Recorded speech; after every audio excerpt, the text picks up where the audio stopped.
ఈ అనౌన్స్మెంట్ ఇచ్చిన తర్వాత తిరుపతి చుట్టుపక్కల ప్రాంతాల్లో ఉన్న 5 ప్రదేశాల్లో టికెట్లు ఇస్తామని చెప్పి తెలుసుకొని జనాలు భారీ ఎత్తుగా వచ్చారు 8వ తారీఖు.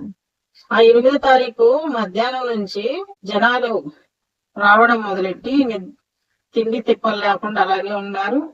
టిటిడి దేవస్థానం ద్వారా భోజన వసతులు వచ్చినాయి.